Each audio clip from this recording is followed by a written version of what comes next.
desafortunadamente el sistema de partido ha creado, digamos, un Estado donde se distanció el Estado de las personas. Ahora, ¿este diálogo planteado desde el gobierno será correcto? Bueno, es que ya han habido otras iniciativas de diálogo. Yo recuerdo el diálogo que impulsó el expresidente Zelaya, que que lo coordinaba el licenciado, digamos, Víctor Ujú. Mesa. Él, anduvieron en varias regiones de Honduras, hubo mesas de trabajo, mesas regionales, mesas, etcétera.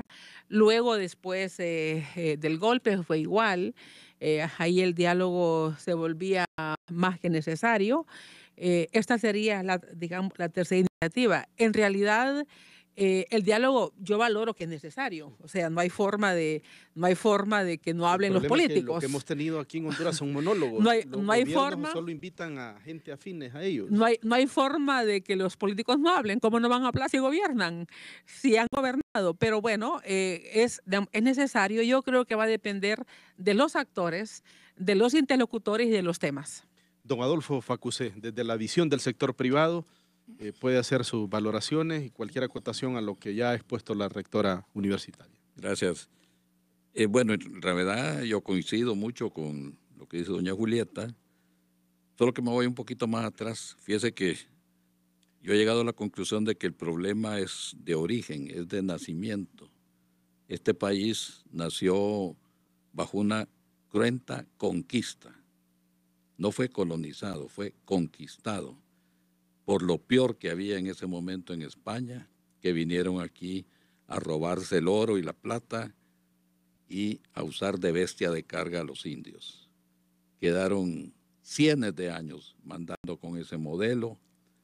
Yo digo que se incorporó casi en el DNA nacional, porque cuando supuestamente hubo una independencia que aquí no existió, el gobierno colonial dijo, mejor la declaramos nosotros, que si no la va a declarar el pueblo, y siguió mandando el gobierno colonial. Entonces, esa es una cosa que viene arrastrándose, en donde todavía queda en la memoria el gobierno de un rey omnipotente, dueño de todo, de las tierras y de las vidas de la gente, y que ahora es representado por un presidente, sea como se llame, y el sistema desaparece, porque aunque tenemos una constitución y unas leyes, lo que podemos ver es que las cambian cuando les interesa. Aquí ha sido una sucesión de azonadas, de revoluciones, de golpes de Estado, etcétera. O sea, de que si se impone un gobierno de una manera u otra, así es parte de la costumbre de los actores ahorita en este momento, digamos, don Mel Zelaya, él mismo dijo que él llegó con fraude al poder. O sea que ya la gente ya no se asusta, se llama, conoce como elecciones estilo Honduras. Entonces eso poco a poco van legitimando el gobierno, van legitimando la ley, y cuando uno ve, pero notorios ladrones caminando tranquilos por la calle y que no les pasa nada, la gente se hace la idea de que ese es el sistema de gobierno en el país. Por eso digo, como dije al principio, de que lo que se ha construido en todos estos años ha empobrecido a la gente y no hemos avanzado. Entonces, ¿cómo componer esta situación? Porque en realidad yo no pienso en términos de personas.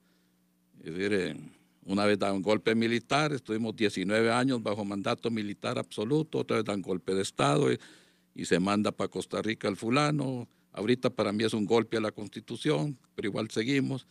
Entonces, si no cambiamos esto, nunca vamos a adelantar. Yo creo, viendo la experiencia de pueblos afines, el modelo al cual más me aproximo yo es a lo que pasó en Costa Rica. En los años 1850 vino un inglés a darse una vuelta por Centroamérica y el hombre se reía porque decía, ¿cómo se les ocurrió ponerle Costa Rica a la parcela más miserable y atrasada de Centroamérica, que nunca va a llegar a hacer nada? Y era igual que nosotros. Pero en el 1948, un caficultor, un empresario pequeño, don Pepe Figueres, se harta de los dictadores, hace una revolución y cambia Costa Rica.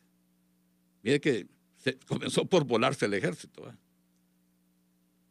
Comenzó por enfatizar la educación, la educación, la educación. la seguridad social universal.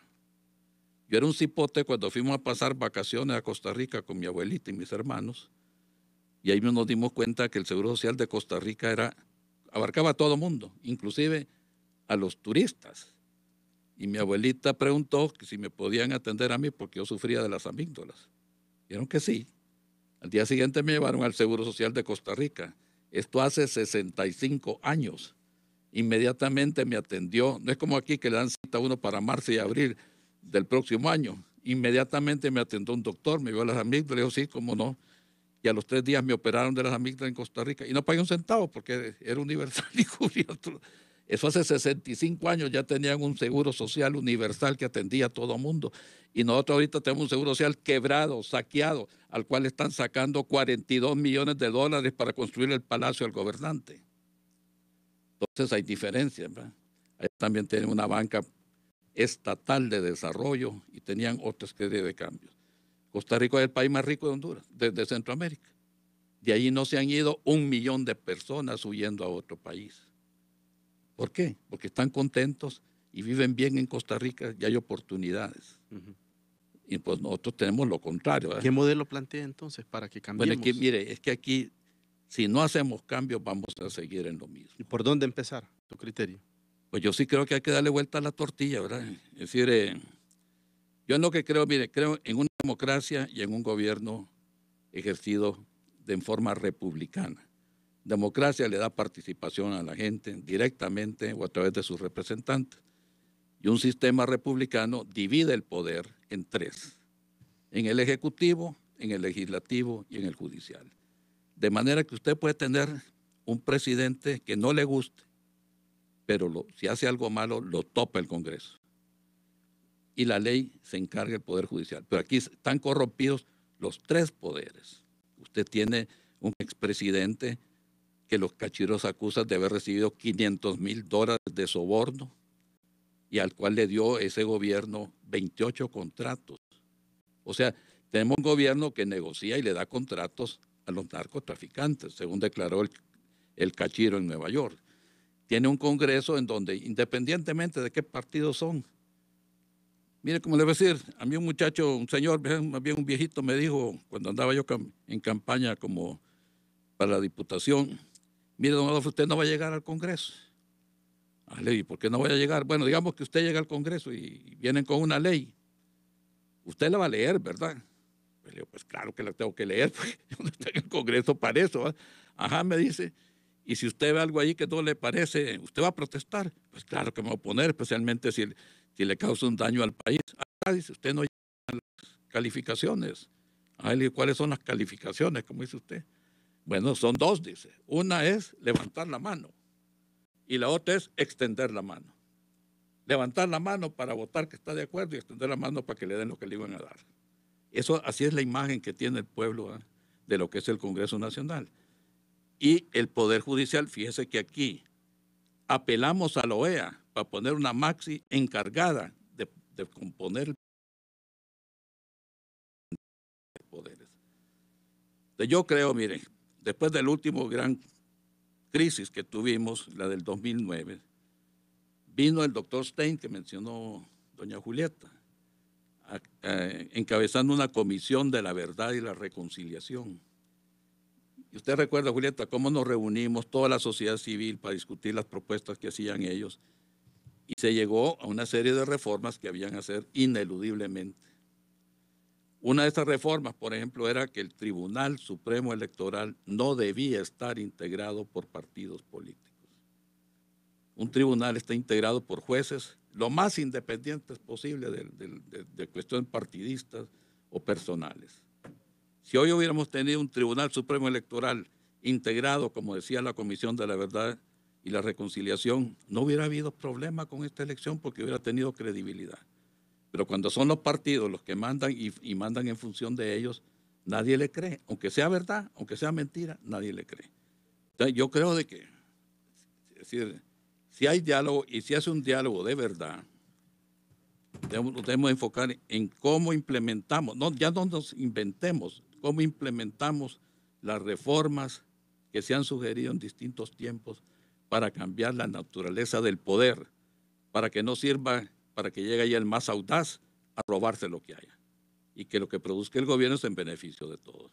Y quiero aclarar algo sobre el diálogo, porque es lo que le preguntó a doña Julieta, que el amigo Julio Cabrera, cuando salía del diálogo ayer, dijo que el que no creía en lo que hacía el presidente Juan Orlando, que mejor se fuera de Honduras.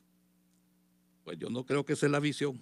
El diálogo tiene que ser inclusivo, especialmente con los que no creen en lo que hace el presidente. Porque si nos vamos a ir los que no creemos, habría que empezar por el 1.400.000 que sacó Nasrallah y los 400 y pico mil que sacó el Partido Liberal y que se vayan de Honduras. ¿No han invitado a ese diálogo? Ni me van a invitar, porque yo tengo, como en el Congreso, no levanto la mano y no le extiendo tampoco. Bueno, don Julio Cabrera, ¿qué puede decir a esta alusión directa que ha hecho don Adolfo Uceas? Muchas gracias. Primero quiero compartir con el pueblo de Honduras de que, siguiendo un poco la lógica de don Adolfo, los problemas de la colonia siguen siendo problemas estructurales en el país. En consecuencia, la conquista, como muy bien dijo él, en el periodo de la independencia hasta el día de hoy, lo que hemos tenido es exactamente la entrega total de la riqueza del país. Y por supuesto que eso en el imaginario de los demás países da algún grado de pensamiento. Sí, Julio, solo disculpe que lo interrumpa. Vamos a escuchar brevemente, porque en estos momentos se está pronunciando el Partido Nacional de Honduras. Vamos a escuchar a su presidente, don Reinaldo Sánchez, y cuando volvamos le vamos a dar todo el tiempo que se merece para escucharlo. Vamos a ir con Nelson Murillo y está Ronnie Misael Salinas. Adelante, compañero. Buenas tardes. Bien, gracias, Lesman, oyente de Radio América. Inmediatamente escuchamos a Reinaldo Sánchez, presidente del partido. Juan Orlando Hernández, como presidente electo, como lo ha manifestado desde hace algunos días, la institucionalidad hondureña, llámese el Tribunal Supremo Electoral. Que también, en nombre de nuestro máximo líder, reafirmamos que hemos recibido un mensaje muy importante en nuestra democracia. Un mensaje en donde obliga a todas las fuerzas políticas y no políticas a que en un gran diálogo, en el marco de un gran y profundo diálogo, podamos buscar las vías de consenso que definan cuáles son las avenidas de desarrollo para nuestro querido país. El que no quiere escuchar lo que la democracia ha dicho, de antemano estaríamos diciendo que está en un error. Porque la democracia también manda mensajes muy poderosos. Y las últimas elecciones nos indican que Honduras solamente va a salir adelante si nos sentamos todos juntos a definir cuál es la ruta de desarrollo, la ruta democrática y sobre todo aquella que nos permita ver reflejada la Honduras que queremos para la futura generación.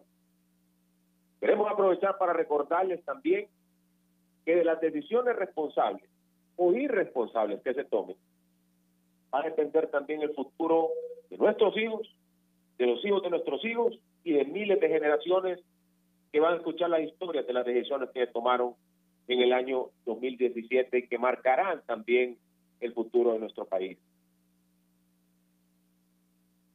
Queremos aprovechar también para reiterar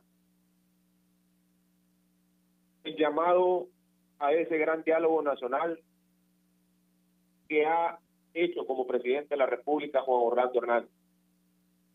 Creemos que es la apertura perfecta para que todos los sectores vayan, presenten sus propuestas. Todos los aportes son bienvenidos. Y en esto queremos hacer un reconocimiento muy especial a todos aquellos hombres y mujeres que participaron en las distintas candidaturas en los distintos niveles electivos en la pasada elección. Porque sin duda alguna, la motivación es la misma, que es apostarle a la democracia y sobre todo, sacar Honduras adelante. Especialmente a los ex candidatos y ex candidatos a la presidencia de la República. Porque en ellos descansa el liderazgo primario y la responsabilidad de la construcción de la nueva Honduras. Para finalizar, es importante que todos veamos que un nuevo año también está por comenzar. Y que más que pensar en nuestros intereses partidarios propios, muchas veces hasta mezquinos, no podemos dejar en juego el futuro de nuestra querida Honduras. El diálogo es la salida que permitirá que todos nos escuchemos, que todos hagan sus propuestas, que sobre todo nos defina cuál es la ruta democrática de desarrollo más justa, más correcta, que pueda permitir que nuestra querida Honduras pueda salir adelante. Muchas gracias y cualquier pregunta que quieran hacer. La conferencia ofrecida por el Partido Nacional, reiterando el llamado a este diálogo que ha convocado el Partido Nacional, lo vuelve a hacer el presidente del Partido Nacional. Así es, el diálogo. Muy bien. Gracias, Ronnie, y gracias, Nelson. En próximas emisiones vamos a tener ampliación, compañeros, pero hemos escuchado básicamente la postura del Partido Nacional de Honduras luego de la declaratoria que hizo el gobierno de los Estados Unidos. Julio Cabrera, ahora lo escuchamos ampliamente. Entonces hacía alusión a que ambos compatriotas se han expresado, no antes decir de que la organización del Estado de Honduras ha tenido deficiencias enormemente desde la independencia, creo que hasta el día de hoy. En principio porque la organización social y la organización de los partidos políticos prácticamente son club, casi de amigos, en detrimento de la inmensa mayoría que tiene derecho a expresar sus puntos de vista, respetando la opinión de otros. No obstante, uno tiene que también reflexionar alrededor de las cosas importantes que el país ha tenido. 1954, que es justamente después del 48, cuando se emiten las primeras disposiciones en las Naciones Unidas y se aprueba la Declaración Universal de los Derechos Humanos y se aprueba también los instrumentos de los derechos laborales. Aquí hubieron irresponsables que dijeron que era pensamiento de los hondureños. No es cierto. Es producto de los acuerdos de carácter internacional que da pie a una iniciativa sobre los derechos de los trabajadores y que luego en el 54 por el esfuerzo social se estructura. En esa dimensión, yo creo que la sociedad hondureña en su inmensa mayoría se le ha negado la posibilidad del conocimiento. Y miren ustedes, de 1772 por ahí, que se comienza a ver luces en el conocimiento y comienza a organizarse la primera universidad o a tener las bases de la primera universidad. Hasta el día de hoy no ha sido posible que los hondureños determinemos la posibilidad de tener una facultad de ciencias políticas para, de alguna manera, tener algún horizonte de lo que significa el esfuerzo y cómo se organiza el Estado de Honduras. Eso nos indica entonces de que el conocimiento parece que fuera de alguna élite. Y el conocimiento, desde nuestro punto de vista, todos tenemos, aunque sea empíricamente, decir sobre el conocimiento. Eso nos lleva también a observar el grado de pobreza intelectual del país y no digamos a las capas sociales que también se les ha negado una educación de calidad. Y a eso sumamos que el 64% de la población hondureña sobre la línea de pobreza. Un conflicto que no es de ahora, es un conflicto de inequidad, es un conflicto de distribución de la riqueza del país en manos de 4 familias y familias que vinieron a acompañar al país y prosperaron, que no es malo, la prosperidad de la iniciativa. Igualmente, la inmensa mayoría, pero la inmensa mayoría incumple la ley y las normas. Es un país que camina sin ruta, sin decisión. Entonces, es de entender que todo el estamento del Estado de Derecho está colapsado, porque ya es un problema de toda la sociedad en general, el incumplimiento de la ley. ¿Y qué pasa cuando hay incumplimiento de contratos colectivos? Cuando hay empresarios que se han enriquecido con la sangre y el sudor del pueblo, de los trabajadores, de los campesinos. Yo creo que aquí hay que hacer un alto en el camino para revisar qué tipo de Estado queremos los hondureños y qué tipo de empresa privada queremos los hondureños. ¿Qué tipo de partidos políticos queremos los hondureños? ¿O queremos partidos políticos que se parezcan a haciendas particulares?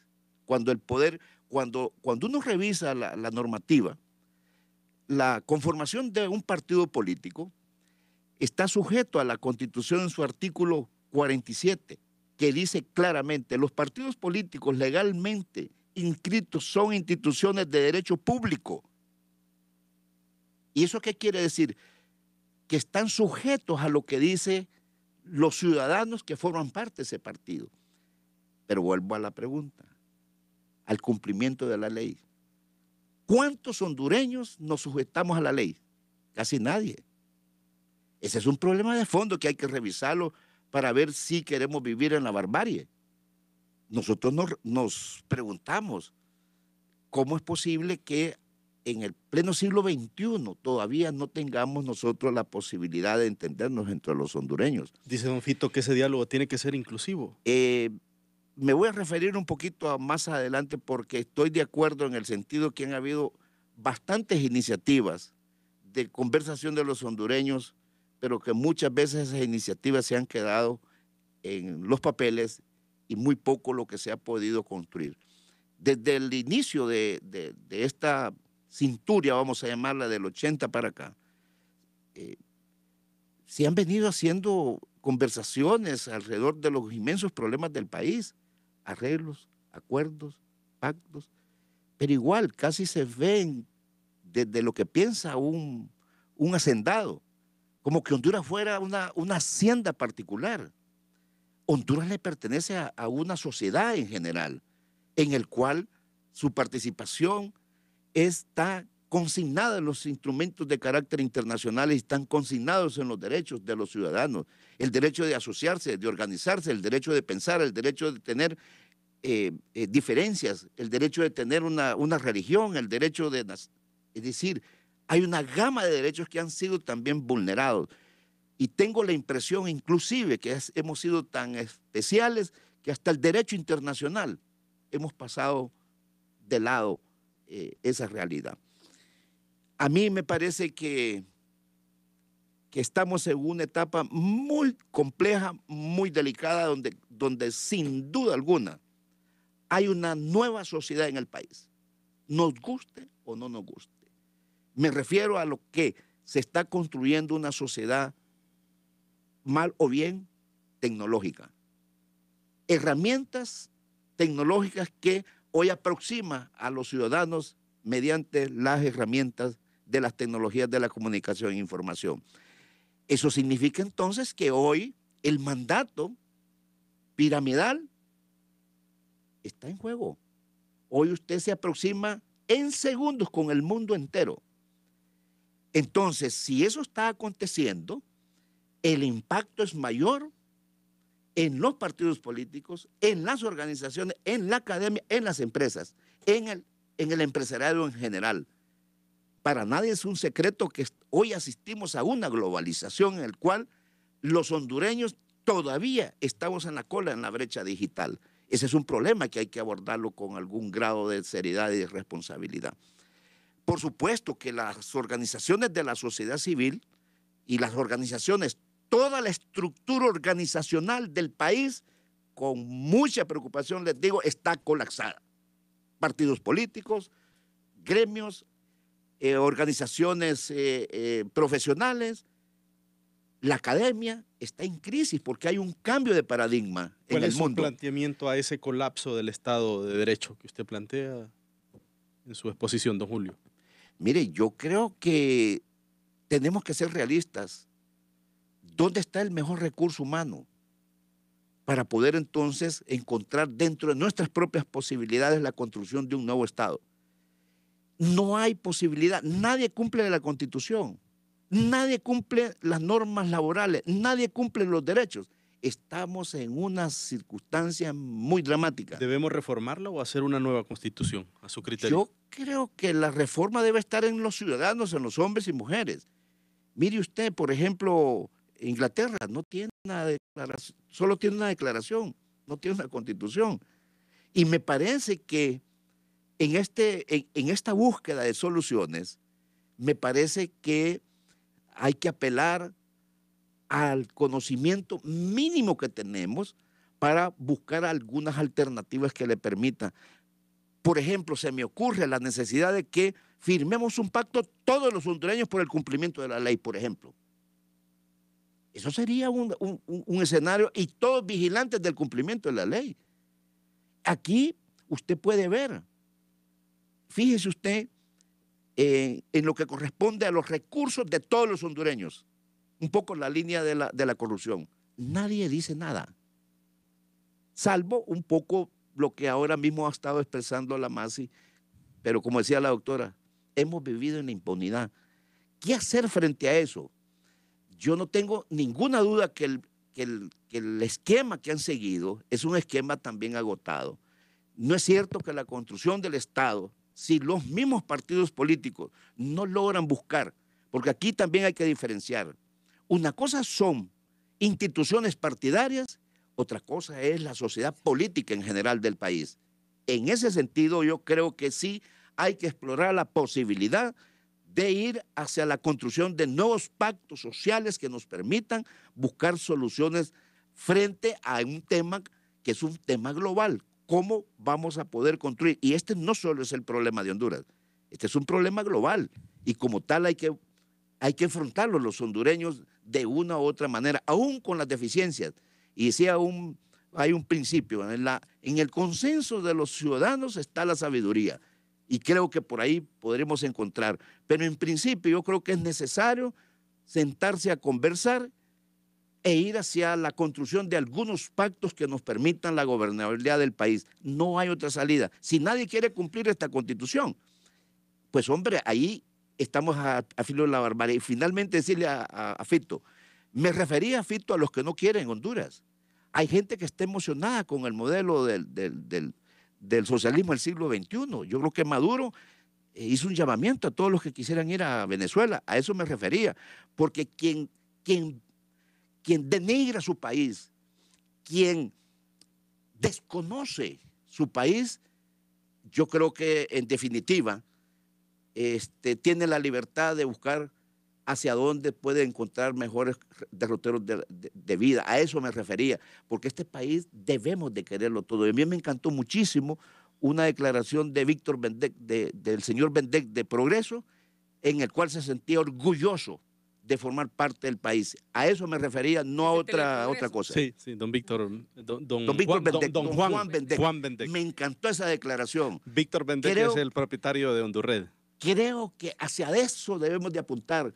¿Cuántos hondureños queremos este país para convivir? ¿Es que aquí pueda haber una opinión distinta del presidente o los que no tienen la misma opinión tienen que irse del país? No, pero no me refería a eso, es una interpretación. No, lo que yo te oí. El país, claro, pero lo dije y lo estoy explicando. Los que creen en el socialismo del siglo XXI y no están conformes aquí, se pueden ir.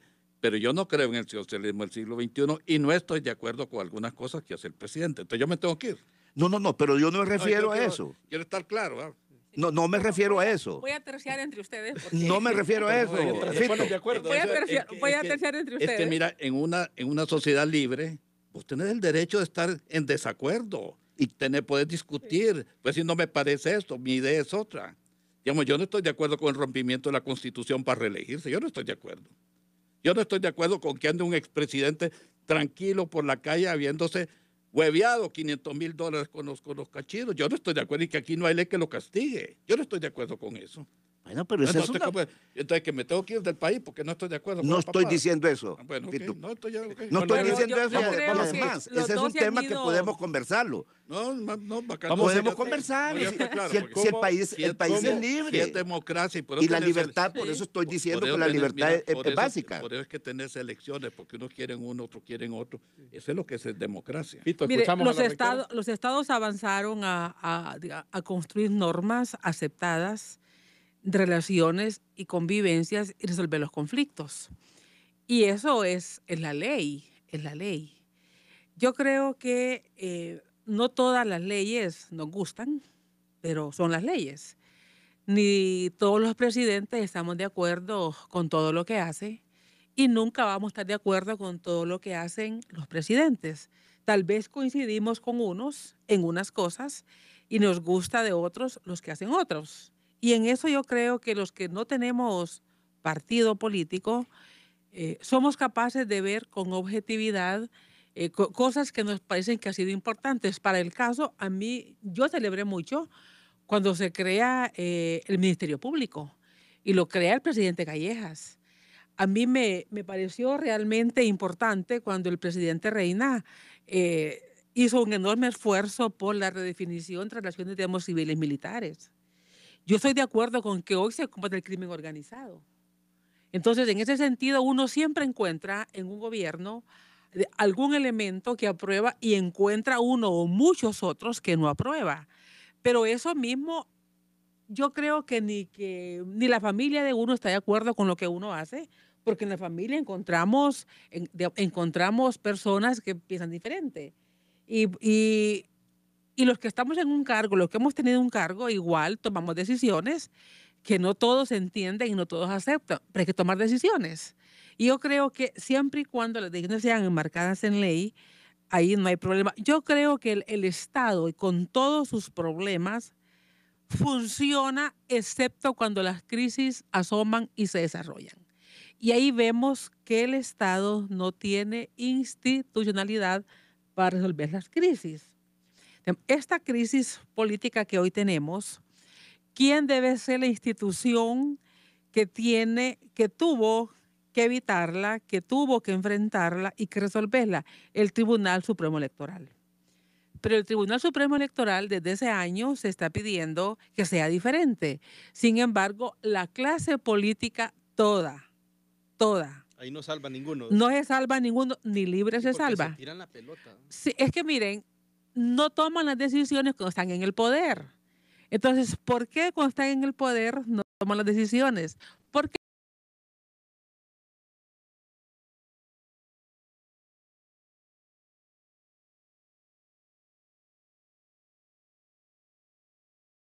es perfecto, porque el Estado cuando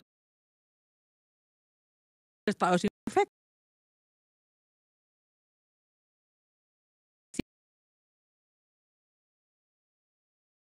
Llamadas telefónicas no tienen el impacto, el teléfono no se los contesta, no lo reciben. Por eso los ciudadanos abogamos por un Estado de Derecho. ¿Qué significa? Que todos nosotros tengamos el mismo trato, porque tenemos los mismos derechos. Miren, cuando uno se enfrenta a un problema con el Estado, se da cuenta la indefensión de los ciudadanos. Y yo, desafortunadamente, por mi tragedia personal, me he enfrentado a un Estado que no responde, Miren, ¿saben a mí qué me pasó? Uno de los policías que asesinó a mi hijo andaba con su teléfono. Con el teléfono en ese tiempo eran los BlackBerry. Llegó un alto funcionario de la Secretaría de Seguridad hace unos años, pasaban unos 2 años de la muerte de mi hijo, ya son 6, y me dijo, fíjese que yo vengo a decirle que el teléfono de su hija lo anda la compañera sentimental, me dijo otro nombre, me dijo la amante. Sí, la anda la amante del fulano que es el asesino. Y yo dije, ¿y qué quiere? ¿Que yo se lo vaya a quitar? Mire, yo me sentí ofendida. porque quería congraciarse conmigo, decirle, mire, el teléfono lo anda. No, ese teléfono debió ser quitado, investigado, cómo llegó a estas manos, quién se lo dio, y abrir una investigación. Entonces, uno se da cuenta de que el Estado es cómplice, digamos, que el Estado es arbitrario, que el Estado, que uno está en indefensión, los que no tenemos poder. Pero cuando los gobernantes y sus equipos están en el poder, no les importa que el Estado sea como es, porque ellos, con una llamada telefónica, mueven todo. Y por eso no quieren reformar las leyes. Entonces, en ese sentido, nosotros por eso siempre abocamos a un Estado de Derecho. Y por eso es que hemos tratado de impulsar las reformas. Por eso hemos apoyado al CNA, ahora en la gestión de la licenciada, de la abogada Castellanos. Por eso apoyamos al fiscal general en lo que está haciendo. Porque nosotros hemos visto y vimos que en el pasado mis diputados, mis magistrados, o sea, y los ciudadanos, o sea, mis diputados, o sea, la clase política diciendo mis diputados, mis magistrados, mis jueces, mis alcaldes. Entonces, gusta a los que les gusta tener. Este conflicto hoy es un tema de poder. Es un tema de poder. Y miren, ahorita que ustedes ¿Cómo hablaban... hacer incidencia, doctora? Porque desde la clase política no ha habido voluntad. Mire, cuando ustedes estaban hablando y vi que don Adolfo se remite a la colonia, es muy largo la colonia. No, hay que responsabilizar a la última clase política. La clase política que ha gobernado el país de 1982 a este momento. ¿Por qué? Porque hubo un corte, hubo un interregno militar desde 1963 hasta 1981, ¿verdad? Donde los militares gobernaron, donde fue pesada esa dictadura, donde los historiadores nos tienen esa deuda de ese sistema, donde los historiadores nos tienen la deuda de decirnos, y los politólogos, del Estado que hemos tenido. Es muy largo irnos a la colonia, porque decir, aquí nunca va a cambiar nada, porque así somos, así son los españoles, se están matando ahora por Cataluña, ¿verdad? Por Barcelona, ¿verdad? Y nosotros venimos de allá y aquí no se cambia nada. No, mire, es gente que estudió, que salió del país, que fueron a academias de todo tipo, que regresaron, que fueron a París, fueron a la Sorbona, se doctoraron, etcétera, y vinieron a hacer las cosas igual. Entonces, no es un problema de la conquista ni de España, no, es de las élites políticas que nos han gobernado las últimas 3.5 décadas. Fíjense que estaba revisando ahorita, porque estaba acordándome cuando ustedes hablaban del cuadro de Pablo Zelaya Sierra, ¿verdad? De hermanos contra hermanos. Este es un cuadro pintado después que él viene de Honduras, que está en Europa, digamos, viviendo una década, y regresa en 1932. Y me voy a permitir leer porque no hemos avanzado en 100 años. Dice, el cuadro muestra en primer plano... Doctora, vamos a esta pausa obligada de la diaria y luego proseguimos. Hoy es viernes 22 de diciembre del 2017, cuando son las 12 en punto de la tarde. Ahora ganar dinero es más fácil apostando a tus partidos del fútbol americano de la NFL. Viví la pasión de tus deportes favoritos con Apostemos. Con Apostemos, voces y dis. Y ahora sí conozcamos el primer número seleccionado para la jugada millonaria de Vega 3. Y este es el 12, segundo número, suerte. 58, tercer y último número afortunado. Es el 00. Con gusto repito, 12, 58 y 00. Ha llegado el momento de multiplicar su dinero con premiados. Conozcamos el primer número seleccionado, primer dígito. Segundo dígito, suerte. Es el 3, primer número premiado, 63. Segundo número ganador, su primer dígito. Es el 5, segundo dígito, suerte. Es el 1, segundo número premiado, 51. Repito, 63 y 51. Ahora acompáñame a hacer de sus sueños una realidad con la diaria y la jugada diaria más 1. Como pueden observar, en esta primera máquina tenemos 10 esferitas enumeradas del 0 al 9. En esta segunda máquina también tenemos 10 esferitas enumeradas del 0 al 9. Así que con boletito en mano, vea bien, porque conocemos el primer dígito para esta linda tarde. Suerte. Este es el 9, segundo dígito. Es el 3. Número ganador para la diaria es el número 93 con su símbolo de sueños cartero. En el cuadro del cuerpo está representado por el muslo derecho, otros números que le relacionan 43 y 01.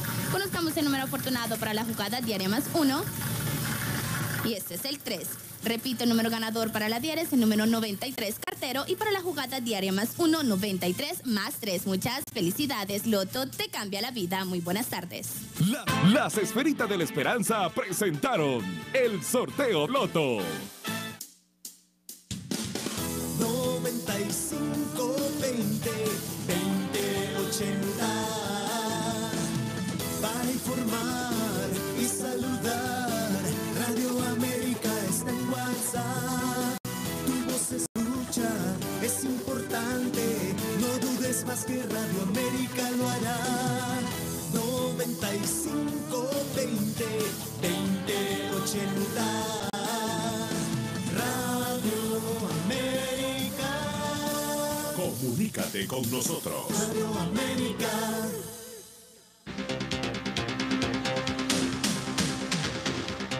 Son las 2 de la tarde con 2 minutos en todo el territorio nacional. Estamos hablando alrededor de construir en el país un verdadero pacto social. Estaba en el uso de la palabra la rectora Julieta Castellanos. Está con nosotros también Julio Cabrera de Sociedad Civil, don Adolfo Facusé, ya con un ambiente un poco más tranquilo. Más distendido. Más distendido. Fíjese que cuando uno escucha las narraciones, yo estuve en la Comisión de la Verdad y nosotros hicimos un recorrido por varios lugares del país y escuchábamos cómo la gente perdió cosechas, cómo enfermos no pasaban porque estaban cerradas las calles, cómo gente en ambulancia se murió en el camino.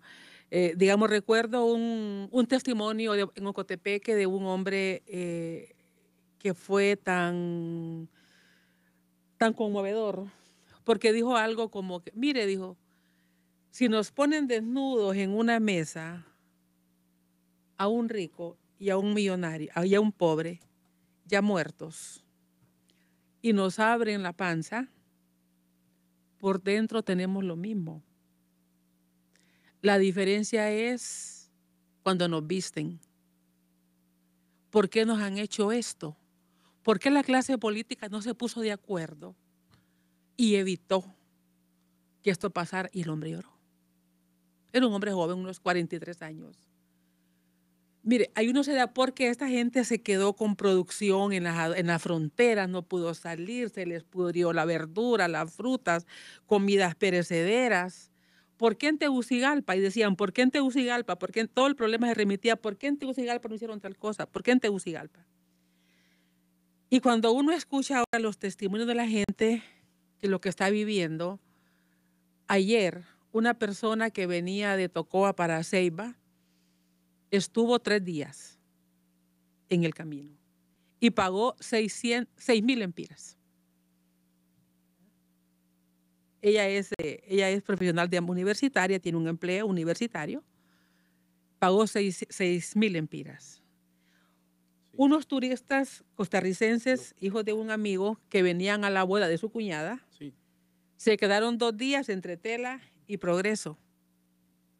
Tuvimos que ver cómo se ubicaban en un hotel mientras salían los vuelos de San Pedro Sula. Mire, el daño ha sido inmenso. Y cuando uno escucha esto, y me puse a recordar el cuadro, digamos, de Pablo Zelaya Sierra, su cuadro Cumbre, ¿verdad? Que digamos hermano contra hermano. Mire, pobres haciéndole daño a pobres, pobres matando a pobres, a gente luchadora, de gente muriendo. Mire, cuando uno ha perdido a un ser querido, la vida es lo más preciado. La vida es lo más preciado. Muera quien muera, del lado de quien sea. Porque esas gentes, las familias, recogen su muerto y se quedan con el dolor. Y los que incentivan, los que motivan, ellos no van a esas manifestaciones. O si van bien resguardados. Sí, andan en carros blindados. Andan en carros blindados, andan con su guardaespaldas. Comiendo a tiempo. Miren, es realmente, digamos, lamentable. Y viendo, digamos, leyendo lo que tiene el cuadro de Pablo Zelaya Sierra, que dice, el cuadro muestra en primer plano a un hombre en caites y ropa de paisano, empinándose una botella de aguardiente con su mano izquierda, mientras con pistola al cinto sostiene con la derecha una cabeza recientemente cortada, algunos de los cuerpos que yacen detrás de él, uno de ellos en lomo de burro. El lienzo muestra al fondo humo y mujeres huyendo por un camino, mucha destrucción y crueldad. Dice, la sobrecogedora escena que, digamos, que representó Celaya Sierra en sus días postreros era común en Honduras a principios del siglo XX. Estamos a principios del siglo XXI. Dice, motivados por discursos radicales que llamaban a alzarse en armas cada vez que fuera indispensable. Un importante número de hombres perdió la vida sin entender a cabalidad los detalles de la guerra e intereses que los enfrentaban. Bastaba ser seguidor de un pendón o un caudillo al que nunca se había visto o conocido para entregar la vida. O sea, ¿qué Estado hemos construido después de 1932? Ahora, ¿cómo lograr Entonces, una verdadera reconciliación, eso, doctora? Mire, es que una verdadera, digamos, reconciliación Porque hay muchas heridas tiene que pasar por la abiertas en el país. justicia. O sea, tiene que pasar porque haya justicia. Y nosotros fue lo que planteamos en la Comisión de la Verdad. Tiene que haber justicia porque, mire, no es lo mismo que un gobernante indemnice de dinero por una muerte si no hay justicia para aquella víctima y que el criminal vaya a la cárcel. Porque para un gobernante no es difícil distribuir una indemnización. Y aquí es lo que ha pasado. Mucha gente que murió, que muere en estos hechos, la gente que murió en los 80 por derechos humanos, la gente inclusive, las ONG defensoras de derechos humanos se conformaron con que les dieran dinero. Pero aquí no hubo justicia, hubo impunidad. Entonces, en este caso, uno de víctima quiere justicia. Quiere justicia. Entonces, en este caso, cuando a un banquero, alguien que quebró bancos, no le hace nada a la justicia y quedaron jubilados, pensionados, digamos, gente que perdió todo. Ahí no cabe la reconciliación. Ahí, mire, ¿cómo va a reconciliar usted gente, digamos, gente que el Estado la dejó en desprotección? O cuando un empresario no paga impuestos. O cuando se quedó con empresas que no pagó. Entonces, y eso al final es deuda para este país. Entonces, todo eso, y no digo que eso tiene que entrar en el diálogo. Lo que estoy hablando es que el Estado se construye cuando hay justicia. Y si no hay justicia, el Estado se debilita porque es un Estado donde la gente siente la opresión contra el que no tiene. Y eso es lo que crea la distancia. Yo creo que es difícil que esas cosas se resuelvan de una década, de 2 décadas, de 3 décadas, pero por lo menos que haya un reconocimiento a esas cosas que se han hecho de manera incorrecta, y que por ahí comience, porque si no, la gente se siente que el Estado no le respondió. Indefensa. Don Adolfo, ¿cómo construir un verdadero pacto social en Honduras? Fíjese que hay que comenzar por el principio. Si se acerca al micrófono, ahora sí. Es decir, las sociedades que han tenido éxito adoptaron ciertos principios desde un principio. En nuestro continente, los Estados Unidos, estaba bajo el poder de un rey omnipotente, el rey de Inglaterra. Allí la revolución saltó porque les puso un impuesto y se rebelaron las 13 colonias retando al rey porque no les había consultado. Este era un derecho que habían conseguido los ingleses desde siglos atrás, la Magna Carta se llama, de que el rey tenía que consultar a los nobles en ese tiempo, cuando iba a hacer algo que les afectara. Ese principio evolucionó. La Revolución norteamericana inspiró mucho de las constituciones de estos países. Y el sistema de gobierno republicano también fue copiado acá, pero no fue aplicado. Lo que hay que tener es un sistema que permite un balance. Y el balance es que el gobierno no puede tener más poder que no le han dado los gobernados. El gobierno está para la felicidad de la gente, para crear las oportunidades para la gente. No es un mecanismo para enriquecerse. Aquí lo que tenemos, mire, señor presidente, deme tal aduana y si quiere no me pague sueldo. Entonces, esos son los principios que hay que rescatar. Es decir, que si queremos tener algo sólido. Pero me remetí yo a lo que hicieron en Costa Rica, prácticamente un cambio radical. Y resultó, mire, Costa Rica es una sociedad ahorita admirada mundialmente, donde la gente no tiene que escaparse, que aquí la prueba de que el sistema que tenemos no funciona es que la gente huye de Honduras.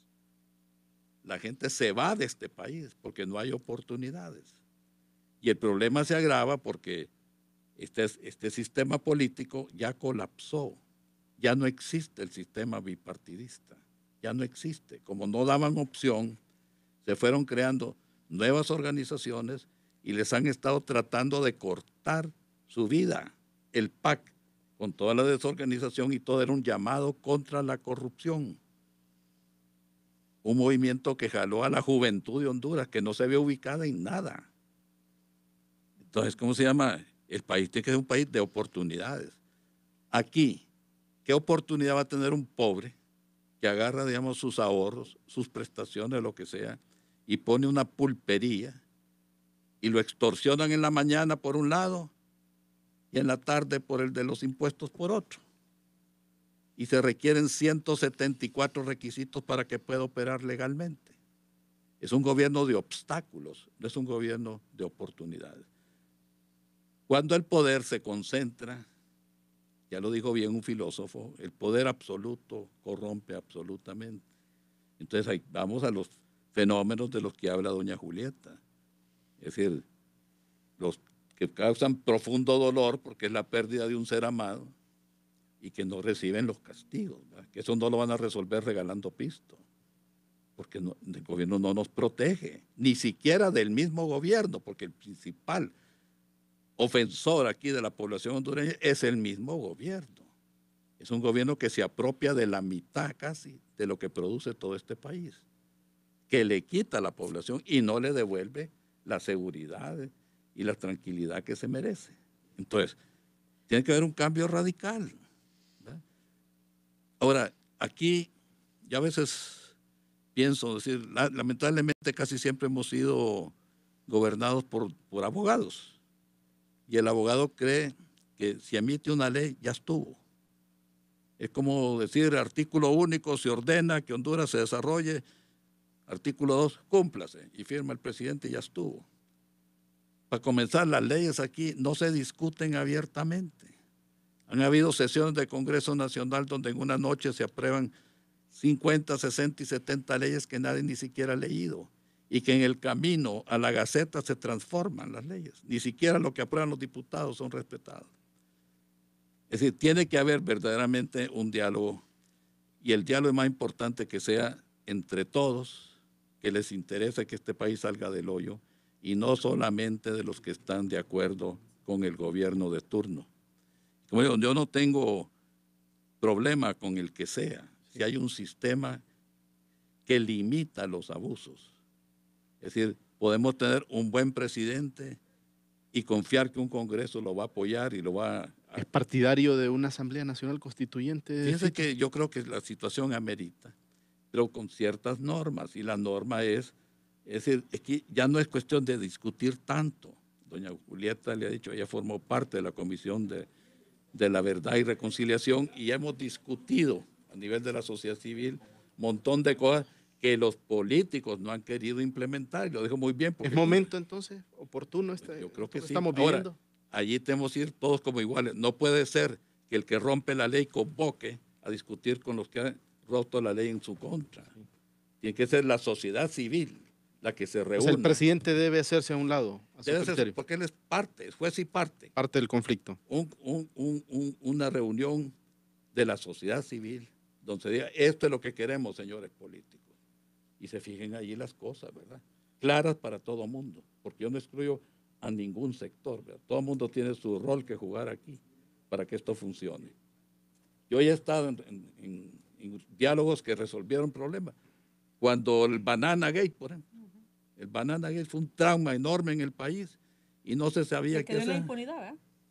Al final de cuentas, Impunidad. al final de cuentas, como dijo Oscar Gale Varela en esa reunión, un líder obrero muy respetado, el que dio el soborno se tiró del piso 52 del edificio en Nueva York.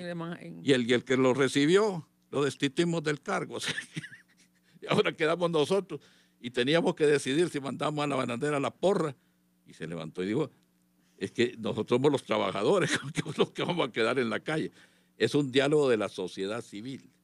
Y fue en ausencia, no la presidía el general Melgar, era la sociedad civil. Él hizo el trabajo de convocar para que se reuniera y juró adoptar las medidas que la gente aprobara.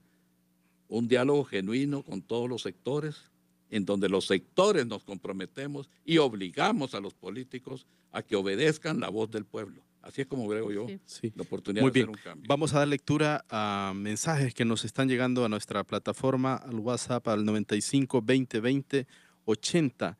Dice, buenas tardes a los oyentes. Dice, mi pregunta es, el señor Ho en una entrevista dijo que el TSE lo daba ganador y tiene razón porque son los únicos que lo dan ganador. En las calles se refleja lo contrario porque en todo el país hay protestas, entonces eso indica que no fue el pueblo que lo eligió. Dice otro oyente, Fito está resentido con Juan Orlando Hernández. Es necesario un verdadero pacto social. Otro oyente dice, estoy realmente avergonzado de ser hondureño, arrepentido de haber nacido en este país, dice, y no descansaré hasta nacionalizar a mis hijos en otro país y votar la identidad catracha. Bueno, hasta esos extremos llega el descontento de la ciudadanía. Buenas tardes, dice. La señora Castellanos, ¿con qué autoridad habla si ella se religió, dice, cuando no había reelección en la universidad? Bueno, ya va a responder la doctora. Pero no, mira, si lees los del call center, no vamos a llegar muy lejos. Sí, estoy leyendo los que están cayendo aquí, Fito. Esos son muchos del call center. Sí. Dice, buenas tardes. Admiro a la rectora, una consulta para ella. ¿Es lo mismo derechos políticos que derechos humanos? ¿Serán los que están llegando al diálogo los indicados para hacerlo? Escuchamos a Julio Cabrera sobre cómo construir un verdadero pacto social en el país. A mí me parece que el inicio de las conversaciones, y entiendo por declaraciones de algunos personeros de la empresa privada del sector social de la economía, que ellos solicitaron hacer ese prediálogo. Y ayer escuché del presidente Hernández decir que una vez escuchado sectores que se reúne solo lo que es la sociedad civil, lo dijo muy claramente. Y entendimos nosotros de que ese es un buen camino porque él es parte de esta problemática. Ahora bien, yo creo que hay bastante escepticismo en los diálogos, primero porque Fito sabe que nosotros desde el 85 para acá, 83 para acá, venimos suscribiendo acuerdos y acuerdos que se quedan en el papel. Sin embargo, como ciudadanos, como hondureños, sí nos preocupa posturas dramáticas en el país. Entiendo que la empresa privada manifestó su preocupación a profundidad y también he escuchado atentamente su titular, a Luis Larach, expresar y a otros empresarios del norte de la necesidad de sentarse a conversar los temas. Y creo que yo estoy de acuerdo con lo que dice Fito en el sentido de que sea la sociedad civil, sin excluir a nadie, a ningún hondureño, porque todos tenemos responsabilidad en lo que queremos de país. Pero reitero que si uno analiza a profundidad, el problema de la crisis está en los hondureños y somos los hondureños mismos los que tendremos que buscar las alternativas. Y yo creo que también hay que reflexionar alrededor del capital hondureño, cómo hacer para tener una empresa privada fortalecida, que pueda generar riqueza, y cómo hacer que esa empresa privada también respete los derechos. Es decir, yo creo que todos tenemos la posibilidad de poner en común. Yo estoy totalmente de acuerdo que en esto no se puede ser excluyente. Aquí deben estar todas las universidades en la búsqueda de solución, los empresarios, el sector social de la economía. Y así entendí que ese era el espíritu de la conversación con el presidente, para manifestarle la necesidad de desarrollar un diálogo que sea exactamente independiente de la expresión del gobierno. Y en ese sentido, creo que ese es el espíritu de esa conversación, y estoy muy, muy seguro, y invito a que Fito converse con don Luis Larach, que ese es el espíritu de esta nueva iniciativa Bueno, para el se país. nos fue el tiempo, solamente tenemos un minuto para cada uno. Leo este mensaje que me envía un oyente, dice: cuando los pícaros descubren el valor de la honestidad, serán honestos por picardía. Benjamin Franklin. Mi opinión, a ningún gobierno le interesan los pobres, dice este amigo oyente. Rectora. Bueno, digamos, qué pena, porque había ahí alguien que habló sobre la reelección de la universidad. Debo decirles que las leyes no son pétreas. La ley para reelegir rector en la universidad fue modificada. Ese era un derecho que estaba en la ley orgánica de la universidad y que fue modificada el 2005. Lo que hace el Congreso es restituir el derecho a una elección por una vez al rector, como ocurre con la Universidad Pedagógica Nacional y el resto de universidades públicas. No se infringió ninguna ley, porque mi reelección fue una vez que la reforma fue hecha en el Congreso de la República. Sobre derechos políticos y derechos humanos, los derechos políticos son derechos humanos. Es la segunda o tercera generación de derechos que se han ido constituyendo. Así que es un derecho humano en los que se están, digamos, violentando cuando se impide el ejercicio de la política. Esperamos pues que esta crisis, digamos, sirva para que se constituyan las bases, o se inicien o se fortalezca lo que ya existe, que lo que no existe se cree, y lo que está mal se mejore. Muchas gracias. A usted, don Fito. Bueno, pues como fui presidente del COEP y he sido presidente del ANDI, fui por más de 30 años, me reelegían continuamente hasta que al fin protesté y dije, ya por favor, ya estuvo. Pero la verdad, lo que yo aprendí allí es que tenemos una empresa privada muy especial. Si ustedes se fijan, aquí no había una huelga en hace muchísimos años. Hay una excelente relación obrero-patronal. Muchísimas empresas se distinguen y se pelean por hacer saber de que ellos siguen prácticas de responsabilidad social empresarial. Casi todas ellas, ¿verdad?, hacen más de lo que tendrían que hacer directamente en la empresa. En la Asociación de Industriales es una de las pocas instituciones empresariales en América que tiene un código de ética. Un empresario que vemos que no cumple con el código, lo expulsamos de la Asociación Nacional de Industriales. Y lo que ha hecho la asociación en los últimos tiempos, yo todavía presido esto, es la Fundación Covelo, donde estamos dedicados a ayudarle a la gente pobre para que supere su problema. Ahorita estamos atendiendo más de 245,000 micro y pequeños empresarios para que no tengan que depender de un regalo del gobierno ni de la mendicidad, sino que se puedan levantar con su propio esfuerzo. Y hemos tenido éxito. Es una empresa privada responsable, que no está en conflicto con nadie. Y es la que más ha estado sufriendo con esta crisis, porque son las empresas las que están saqueando, las que están incendiando, las que están atacando estos violentos, ¿verdad?, que nosotros no quisiéramos para ningún sector de la economía nacional. Muy bien. Julio Cabrera. Qué bueno que Fito hace alusión a la Fundación Covelo. Siendo presidente don Carlos Flores Facusé, en Chile, en la cuarta cumbre de las Américas, se destinó fondos para la microempresa, y qué bueno que la Covelo obtuvo del AIDE esos fondos para iniciar ese programa de No apoyo. obtuvo del AIDE, 20 empresas pusieron los fondos con que inició la Fundación Covelo. Sí, pero solo quiero Bueno, no, puede no- decir que no es- estoy... que no es obra de la ID. Sí, pero No es obra de la- pero no estoy sino tratando de poner algo de información, que fue unos fondos que donó la administración del presidente Bill Clinton a todos los países. Esto porque ahí estuve y sé exactamente lo que pasó.